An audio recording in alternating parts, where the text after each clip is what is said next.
Welcome to another Complete Physio podcast, and today I'm joined by Angus Shaw, who's come along to talk to us today a little bit about swimming particularly, and also some of his background and experience as a physiotherapist. So Angus, tell us about you. Thanks for having me on board. It's a pleasure to be on the pod today. Yeah, so I'm pretty fresh off the plane from Australia, sort of 5 weeks ago, and yeah, I'm a 5-year out physio, originally trained in Canberra, Australia, for those who know where Canberra is. It is the capital of Australia. Yeah.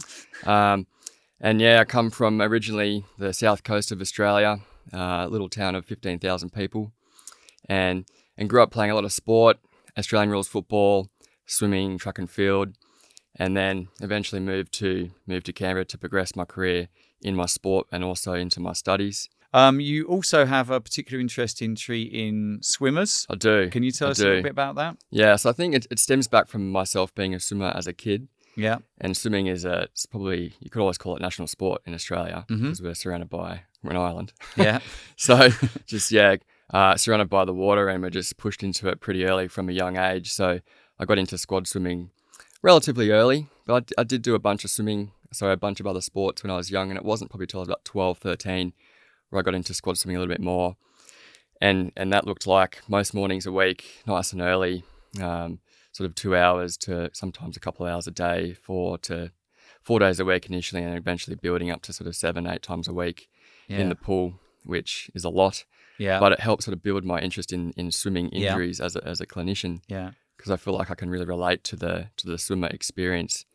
And swimming is a very sort of tactile sport, sort of different to other sports, whereas swimming, you're in a water environment. And if you're, for example, out of the water for 2 days and you jump back in, it feels like it's super, super odd. It feels like soup.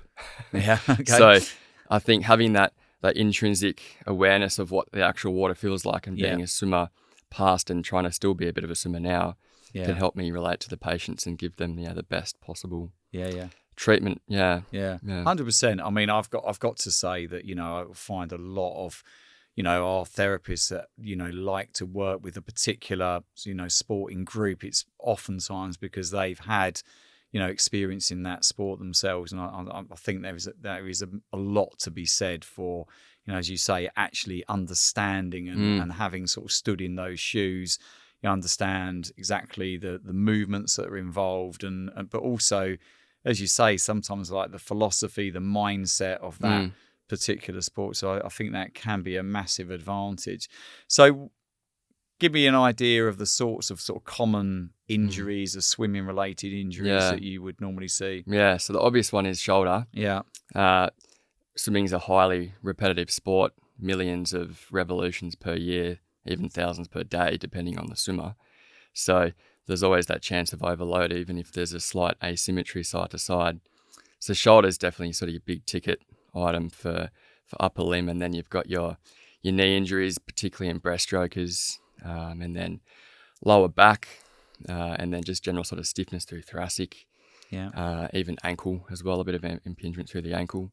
I find that the shoulder is usually the thing that breaks because of something else. Yeah. So the shoulder may be suffering because of maybe a contralateral hip tightness or a thoracic weakness or stiffness, or maybe they're a bit stiff through their neck. And then over time, that eventually transfers to the shoulder and then it breaks. So I think it's important to consider as a clinician not to just focus only on the shoulder, thinking about the rest of the body and why the shoulder is hurting, from a mechanical unloading point of view.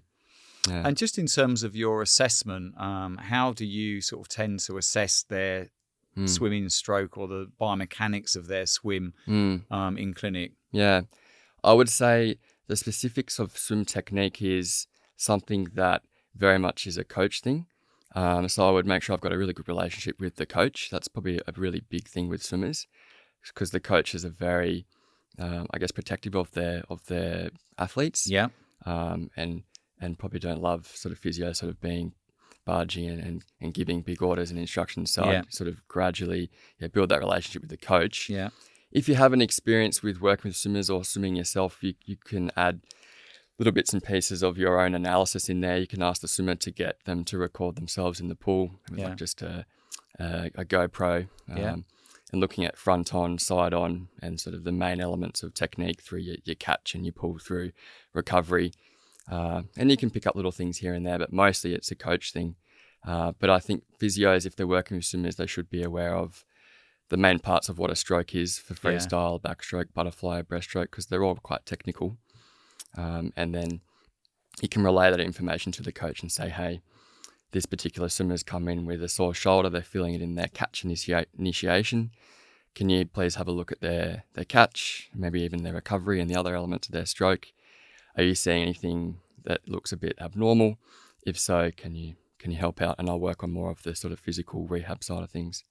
Yeah, that would be my recommendation. Okay. Yeah. And so you'd be looking at, particular sort of like restrictions of certain movements and weaknesses within certain muscle groups. 100%. Yeah. So depends how much time you have. If you're going for a quick and nasty, I guess, assessment, if you're limited for time, maybe you're on pool deck, you would look through, so your big ticket items being combined abduction, internal rotation, trying to keep the forearm sort of in line with the elbow and looking how much range of motion they have, which is needed for an effective catch. And ideally, they're having about 150 plus degrees of that. Okay. And if they're not, then they're unlikely to have an efficient catch position. So that's a really good go-to one. Another one is your supine flexion, internal rotation, almost like a Hawkins-Kennedy, just to assess, is there any sort of pain in that position? Impingement we can get to. But yeah, is that a painful position to be in? If so, quick treatment, retest, and then they could go in the pool. More clinical wise, I would look at more head to toe sort of stuff. So I'd look through, combined elevation, abduction, internal rotation. I would look at supine, passive, external rotation, range of motion, and you should be looking for between 95 and 105 degrees in that position passively. Mm-hmm. And also it's good to compare it to active, because usually there's a bit of a difference between their active or controllable range and their passive range. And if there's too much difference between the two, then that might be an indication you need to get them a bit stronger.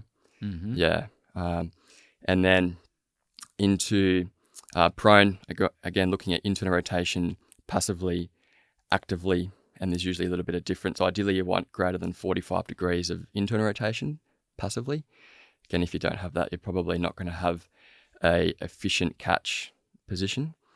And then thoracic rotation, again, a massive component of swimming is rotation through the hips and the trunk. So looking for seated, rotating left and right, arms straight. You could do gurney on the top of the head, measuring to their thumb and in line with their sternum, looking for greater than 70 degrees for that. Thoracic, and then combined elevation in prone, which is basically a streamline position. So getting them on their tummy, their chin off the edge of the plinth, and then elbows straight, lifting their arms up, making sure they're not arching too much through their lower back, and then measuring their humerus relative to their trunk midline, and ideally they're getting 10 to 15 degrees plus. Yeah. In that position, I quite like to get them to their max actively, and then see if I can passively add more. Because if they've got more passive, then again, it might be an indication they've got a bit more opportunity to get stronger through the thoracic spine and doing your classic IYT type exercises. So that's your shoulder, thoracic, and then moving into your hips. So for breaststrokers, there's a combined number that we look for, which is 90 degrees, which is a combination of tibial external rotation, which for most people is pretty fixed. You're not going to really gain too much of that with a lot of treatment, but you can get a lot out of internal rotation. So on your stomach, and then a bent knee fall out, a shin fall out, and measuring the distance or the range of motion. And those two should add up to 90 plus for an optimal breaststroker. Yeah. And if they're not, then probably doing some work through their hips and getting them more mobile into internal rotation. Okay. Yeah. So it sounds like there's a lot of, relatively simple screening maneuvers that you can do with these guys that will quickly pick up. And I guess it's like with everything, common things happen commonly. So you're going to sort of find these issues in lots of people. Yeah. So, just say to our sort of swimmers, just in terms of like, when would I know that it might be useful for me to come and see a physio, and obviously you in particular. Is it pain we're looking for? Is it always pain, or might there be something to do with their performance? Or what would you say? Yeah, I'd say it doesn't always have to be pain related. Yeah. Obviously, if you have a pain somewhere in your body that you think is related to swimming, it's probably worthwhile checking with a physio who's familiar with swimming, and they can go through a thorough assessment looking at both your strength, range of motion, past history of other injuries, and then just getting checked medically as well to make sure there's nothing else systemic that might be contributing to it. But performance as well doesn't always have to be to treat pain. You might feel like I'm swimming at a certain pace. Have been doing so for many years, and I just can't get that extra speed. Mm-hmm. How can I get there? And we could look at some more performance testing metrics. For example, could look at a counter movement jump for power off the blocks. We could look at a power push up, looking at symmetry between left and right hands off the force plates. You could look at a side-lying dumbbell external rotation at 5% body weight for endurance, limb symmetry, that sort of thing. And if there's deficits there, then we can address it, as well as potentially making some technique changes, and that should carry across to improve swimming performance. Yeah. I'd say that there's a lot of patients that I see that are either coming to swimming late in life because obviously they're looking for some form of exercise that has less in the way of impact, or certainly people that are becoming interested in, for example, triathlon, and they haven't ever particularly, swimming's never really been their thing. Anything in particular that you would think of with, these people that are sort of late to swimming, the types of problems they get? A lot of it is shoulder, upper limb, because if you're late to swimming, you likely don't have a lot of natural thoracic extension. And with that comes a lot more demand on the shoulder. And over time, that's going to probably result in some sort of cuff pathology. Or a really stiff neck from just trying to make up for not being able to look up properly through your thoracic. And priorities for those sorts of swimmers is really technique. So if you want to get faster, you can either improve your technique by 5% or increase your force by 30%. So out of the two, you're probably going to choose technique. Because that can really have a massive flow-on effect in terms of speed, efficiency, using less energy for the exact same output. I was going to say, because those tests that you described to begin with, I would have failed every single one of those with bells on. So what we're saying is for your older swimmer, realistically, they may not have the mobility to have good technique. Is that what we're saying? And realistically, we might not even be able to get that mobility back. We've got to work with what the person is built like. If they've only started swimming at the age of 55, they might not be naturally a swimmer's body. So we have to work around what they've got as a skeleton, and guide them as best as we can. And you've seen swimmers out there that have the worst technique you've ever seen, but they get it done. And they probably never had shoulder pain before. So the body finds the path of least resistance and just manages to get it done. And we can help the swimmer do that with the range of motion and strength that they've got. Doesn't have to look pretty. That's reassuring for people like myself. Triathlon on the cards. So if you're thinking, I don't know, particularly because obviously there's a huge growth in triathlon, anything that you would say particularly issues that people have because they're trying to sort of balance this whole thing between the cycling, the running and the swimming, does that drive particular problems, would you say? Yeah, it can. It can, especially most of the time of the three disciplines is spent on the bike, most of the time. That's where you should put most of your time because that's the longest discipline in the actual race. So most triathletes are going to be on a time trial bike. Some will be on a road bike, but time trial is obviously very set up to be aerodynamic. So you're in a lot of flexion through your trunk and your shoulders. So if you're spending a lot of time there and potentially not addressing extension and opening type exercises, that will likely flow on to swimming where you need a lot of extension.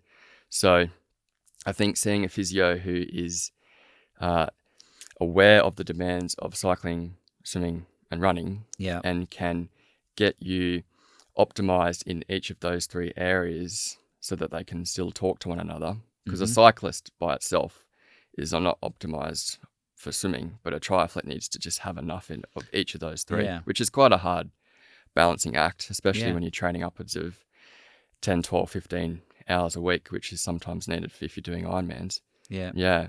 So I think, find a good physio that knows the demands of the sport is super key. Bike fitting is another thing that is worth looking into to make sure that you're not going to increase your risk of a bike-related injury, which is going to then potentially flow into the swim and the run. Yeah. Yeah. And again, you're adding into the mix, as we say, like people that are, starting to do triathlons, sometimes 30s, 40s, dare I say even 50s. So it's a big challenge. Yeah. And as you say, like, it's really key to think about some of these inherent issues, particularly as you say, you've got that sort of almost like the conflict between what cycling, the demands of cycling versus the demands of swimming. So it's easy to see how, a lot of these injuries can sort of manifest, particularly with your sort of older patients. I'd like to go back to some of what you were saying about the shin splints. Yeah, love to. Because obviously every year, we're seeing more and more people, doing sort of endurance running, particularly like the London Marathon has been an explosion in sort of marathon running in the last sort of like 20, 30 years or whatever. So yeah, just in terms of if we were to talk to people out there, and they're starting to develop, maybe sort of like tibial pain, which is sort of shin pain, just to remind people where we're referring to now. What are the sort of things that people should be mindful of, just to sort of, if that shin pain might be something that they need to go and speak to someone about, what would you say are the features they should be looking out for? Yeah, for sure. So for a true shin splints or medial tibial stress syndrome, it needs to be the distal 2/3 of the posteromedial tibia, or the lower leg of the shin. And rather than it being on the front of the shin, it needs to be on that medial posterior edge. And that is where it needs to be. If you have more sort of hot spots or sort of little focal sites of pain more on the front of your shin, then that may be indicative of more of a tibial stress reaction or a stress fracture, which is of a similar continuum, but it is different and they are treated differently. And the tibia is a high risk bone stress site. So if you've got a raging pinpoint pain on the front of your shin and you've just started running, then it's probably worth checking with your physio to make sure it's not a nasty bone stress injury. Other things to look out for: resting pain is not ideal with bones. That may be indicative of a more severe process with the bone rather than being an early stage type injury. Night pain, other sort of hallmark signs of a unhappy bone. So if you've got pinpoint pain on your shin, it hurts at rest, it hurts to walk, it hurts at night, you probably should see your physio. Yeah.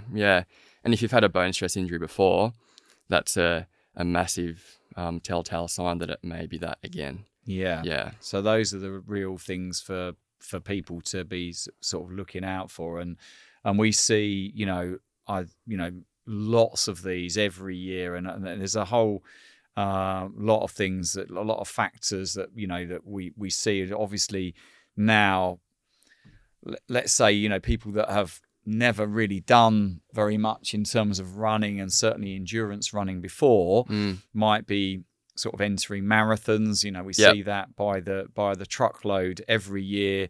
There's more and more marathons springing up, and all of the marathons seem to be getting bigger and bigger. And in particular, sort of following those training programs. And I think one of the issues that we have, maybe in the UK with the London Marathon in particular, that we see, and that is that people through the winter months, when it's probably less pleasant to be outside running, they get a little bit behind with their training programs. So you just tell us a little bit about that sort of whole thing about, as the whole building up of the training program, the endurance, and how that works. Yeah. I think on the topic of marathons, like you'll see videos on YouTube. I did a marathon with no training, or I did a marathon with Crocs on. Like there's some crazy stuff out there, and people will listen to it and go and do it. Yeah. And a marathon is a highly taxing sport Yeah. and an undertaking. And even if you look at Ironmans, you'll see professional Ironman athletes doing potentially back-to-back Ironmans weekends apart, which they're able to do because they've had 20 plus years of bone loading. But for us sort of novice age group athletes, we don't have that chronic loading, so we need to take it a lot slower. We also have a lot more added stresses in our lives, like work and kids, that usually professional athletes don't have. So we need to factor in those things, because there's more to a bone being unhappy than just running. There's lack of sleep, there's stress, there's diet, there's all of those factors. So I think if someone is starting to run, online programs are good, but they're not specific to the person. So seeing someone who's familiar with running and the demands of running, and chatting to them about your history with running or lack of running, a previous history of injuries, then the physio can put together a proper plan of attack. And running, to begin with, may look like walk for 2 minutes, run for 2 minutes times 5, and you do that for 2 weeks. And then the week after, you might add in an extra minute, and eventually you lose the rest period of walking, and it just becomes a gradual run. Then once you're continuously running on flat ground for 20 minutes on non-consecutive days, you might then add a little bit of speed. And if you tolerate the speed, then you might add a little bit of terrain. The biggest thing that undoes runners is intensity. That's usually the biggest factor that gets or results in an injury.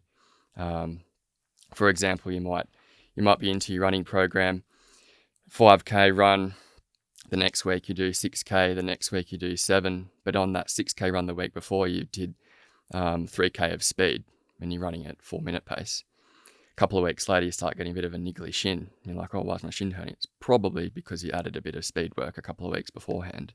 Yeah. Because it's not uncommon for run injuries to pop up weeks later. So when programming, it's really key to make sure it's really stepwise in nature. 10% rule is not amazing, just because it doesn't factor in all the sub-variables within load, such as speed, intensity, terrain, hills. So you could increase by 10%, but you've also added in a couple of other variables at once. So my key tip for a novice runner, change one thing at a time. And spend time on that for a bit. And then gradually build from there. And if you've got a marathon in 12 weeks and you've never run a marathon before, it might not be the best idea. Because, I think you'd rather be running healthily than run and then be in a boot for 6 weeks or 12 weeks and you can't even get to the tube. No, it's good, very good advice. And I mean, one of the things that, and it's really interesting, the points that you're making, and it's really, really relevant to a lot of the people that we see. You know, a lot of our runners, particularly ones that are relatively new to it, they might do a lot of their training, particularly up until sort of January, February. A lot of their training is being done on a treadmill, for example, and they may be doing very little outside running because it's just really cold and wet. And then they get to the time of the year when it's slightly less cold. We call that the spring here. Spring and the summer. They might start to do a little bit more running outside. And I think one of the issues might be, and you can tell us a bit more about this, is that they've actually built up their fitness and they've built up almost like their endurance, but it's all been done on a treadmill. So they sort of wrap themselves in cotton wool, but they can run for 2 hours at a time. And then, you know, they start road running and they hit a bit of a brick wall. That's a pretty common thing to happen. And treadmill running and road running there are comparable aspects to it, and it's definitely a good alternative. You'd rather run on it than do bike or swimming if you're looking for the impact side of things. But if you're purely doing treadmill running, then you're not really exposed to the subtle intricacies of uphill, downhill, and a slight side curve, which for bones and tendons, they like to be loaded consistently, and as soon as they're thrown off with a little stray load, they might get a bit cranky. So for example, like a tib post tendinopathy, all of a sudden you're running on a hilly loop and you're compressing that tendon against your medial mal, whereas on your treadmill you're just straight. So I know it is super hard in winter, but even if you just vary the incline decline of your treadmill where possible, just to get a bit of a different stimulus, because bones need varied loading, because they do get quite, I guess, quote unquote, bored if you're just running the monotony of step after step in a straight line.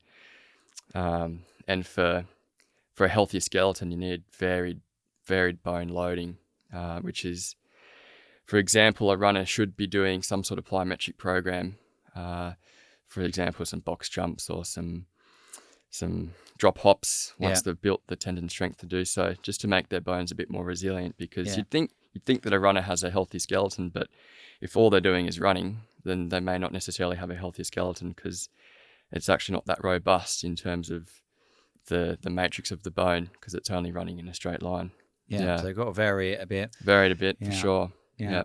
I sometimes use the expression to my patients, it's like building calluses up on your hands. You've got to toughen your hands up, and you've got to toughen your bones up by sort of doing the running. But it requires that sort of variation, as you say, which I think is really, really important. Really important. And a lot of strength training. Yeah, I think runners are a bit scared of strength training just because it will make them, or could make them, sore. Yeah.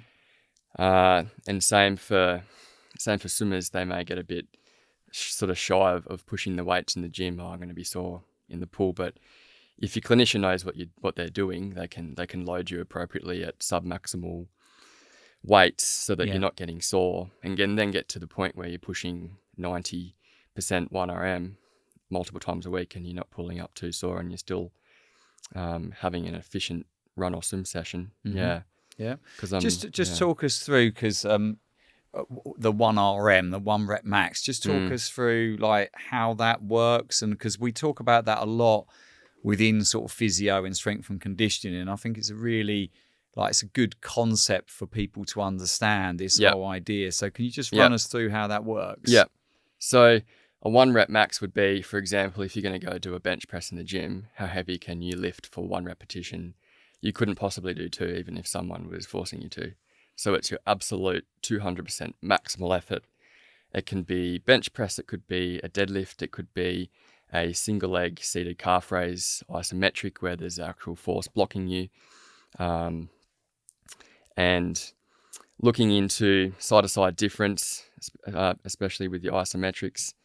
And then once we work out what their 1 rep max is, then we can work out potentially what their sub-percentage weights will be for their working sets. So 70% of 1RM, what's your 80%, 90%?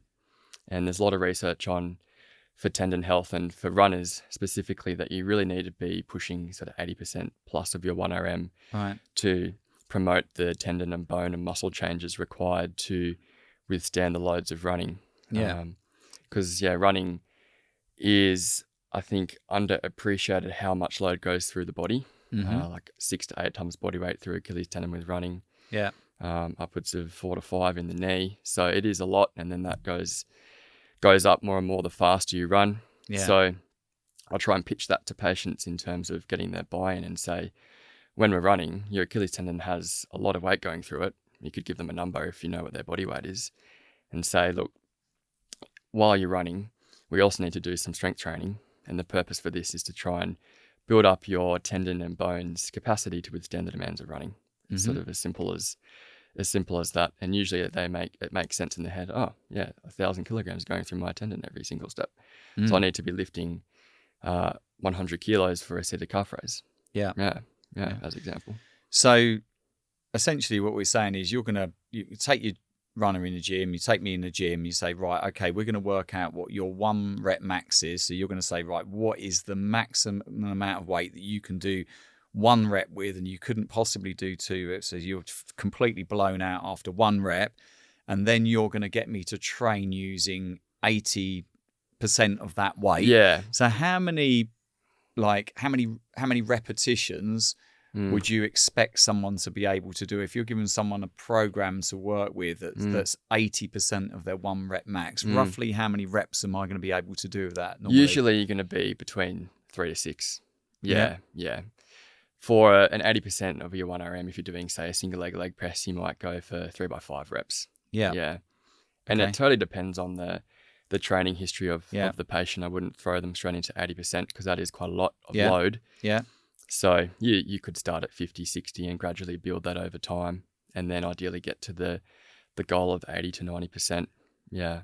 And so the idea being that if I work at the 80 to 90% of my 1 rep max, the maximum that I could possibly lift just one time, that then causes my muscles to get stronger and I'll adapt. And and it's not so much about trying to grow muscle size, it's more muscle strength and tendon strength. The heavy loading is really targeting the tendon and the bone. Make them as robust and capable of the load as possible. And if I come down much below that, so if I'm working at like 60, 70%, or let's say 50 to 60% of my 1 rep max, that won't do that. No. And there's been studies looking at that in runners, and one study 50 to 60 or 60 to 70, and then 80, 90. And the ones that had 80, 90% of their 1RM loads in the gym had better running efficiency, economy, speed.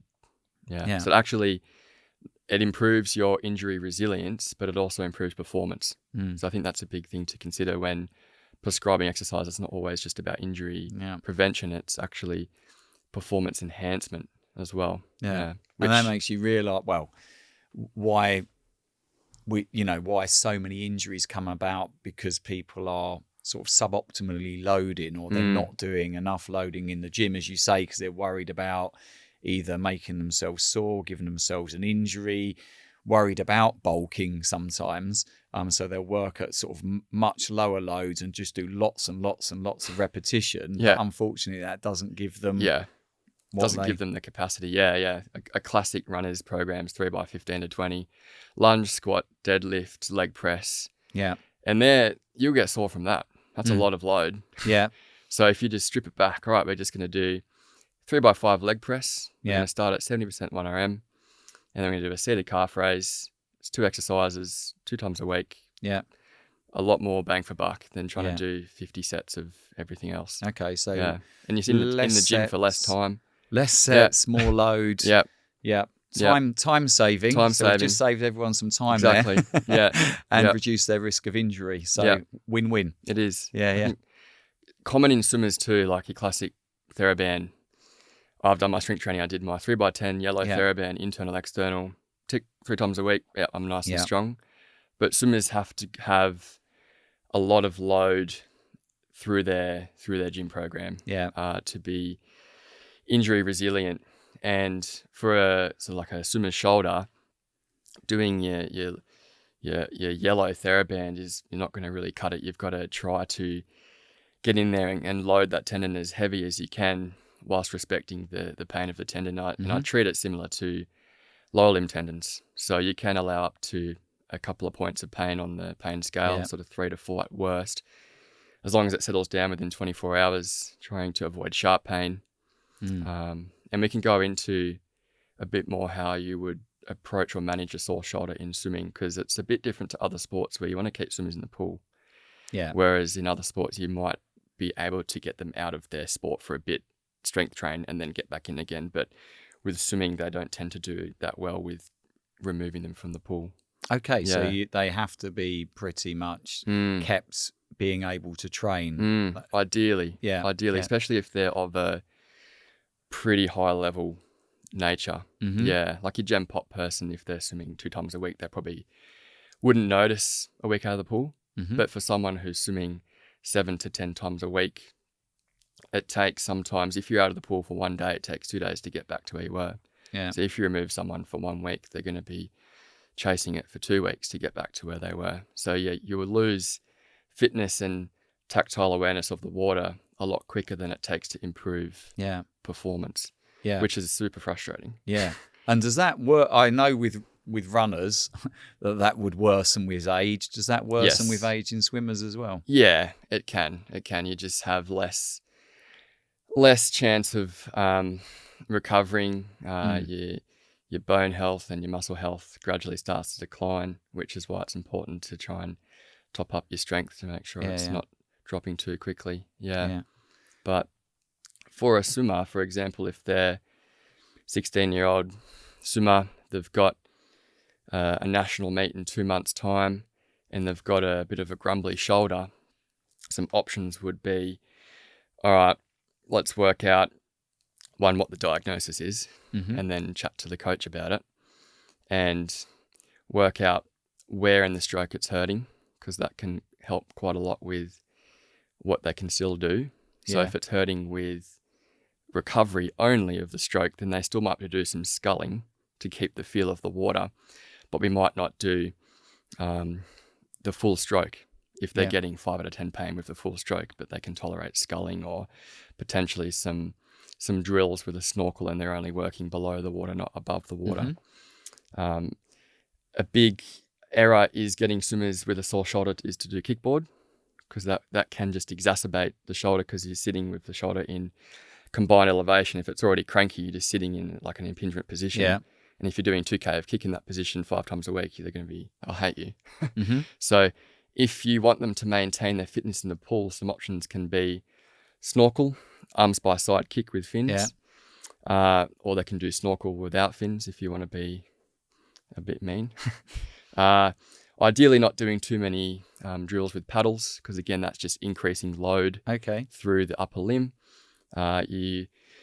You can do a little bit of pull buoy, because it can increase the position of the hip in the water, and it can offload the shoulder a little bit, but just sort of experiment with that. You wouldn't add drag shorts or parachutes and that sort of stuff if someone's got a cranky shoulder. So you can keep them in the pool, as well as keeping them fit outside the pool. They might add in an extra bike session for some aerobic fitness. Yeah. Okay.